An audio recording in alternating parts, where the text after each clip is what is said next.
With classes being held online, that does not prevent COVID-19 from traveling through the airports. Like California, Eastern Washington is no stranger to wildfire season. If you miss this bus, you'll have to wait another 40 minutes for another to arrive, meaning you will be left in the dark. And even though students aren't here, that does not mean that they're out of the hearts and minds of teachers.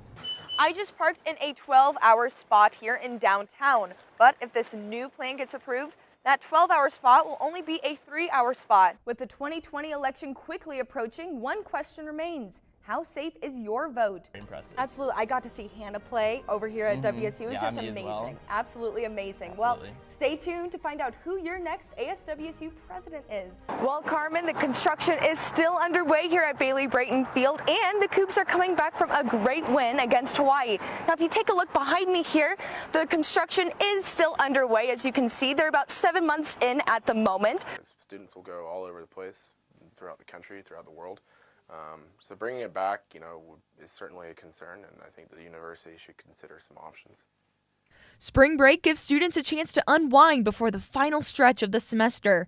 And for Ferguson and Caro, a chance to see family from across the world. I'll be flying out of Pullman around 11:30, eventually arriving in San Francisco around 4 o'clock, stopping in SeaTac, and then I'll be flying to New Zealand starting 8 o'clock at night and arrive on Saturday morning there. Well, Nancaro may be staying in New Zealand longer than expected.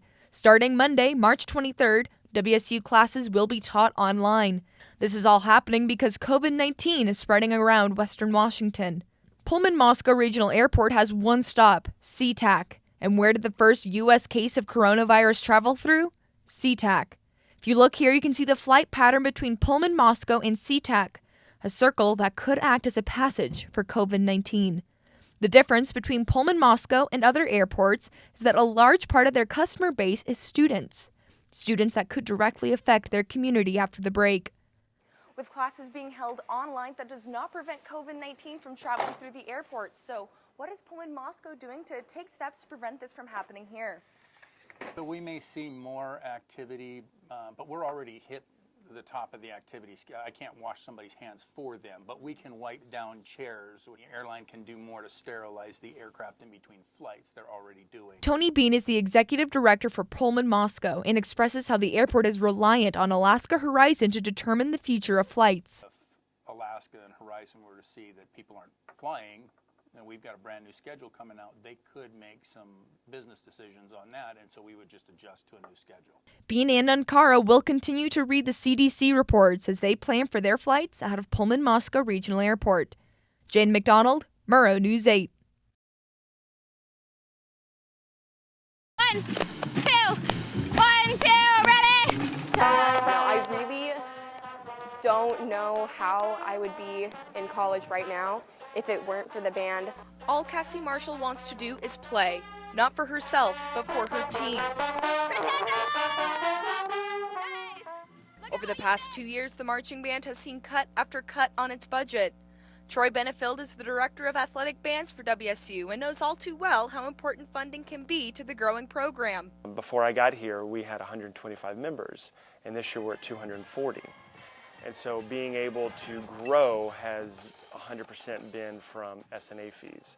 So now our S&A fees are about 70% of our budget. S&A fees, or service and activity fees, fund more than just the marching band. To put it simply, wherever a student may be, it's likely because of a fee. To keep up day-to-day operations, there's no way around it. This fee is mandatory. Or is it? Last semester, the S&A committee, including ASWSU President Quentin Percumbus, noticed an odd trend. Looking at enrollment numbers, which last year we had the largest class ever in Pullman, and looking at kind of the revenue that was coming in, it was kind of odd because we had the highest fee ever, the most students ever, yet we weren't bringing in the same amount of revenue as the year before. And the answer that we had always been just given was fee waivers. So what's the big deal? After all, students are still paying less, so who cares where the money is being waived? Well, you'd be surprised how one fee can cause all of these student organizations to lose out on over $1 million. Resources that serve students are now facing drawbacks. One of the things that we asked for was $18,000 to purchase wheelchairs, to introduce wheelchair sports programming. Students are left in the dark. I mean, it's a shame to hear that money's not going to where, students are hoping to see it.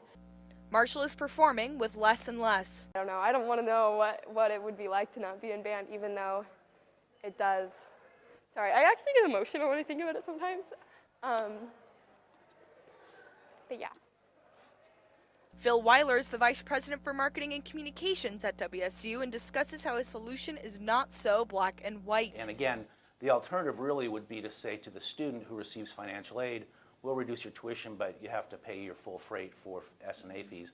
I don't think that's fair. When one student is paying or is getting their S&A fees waived, that means all other students are paying more and their services are being cut.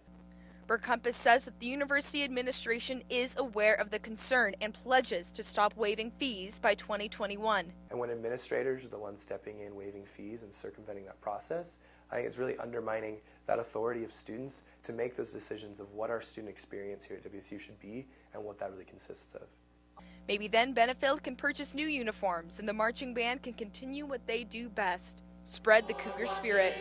Jane McDonald, Murrow News 8.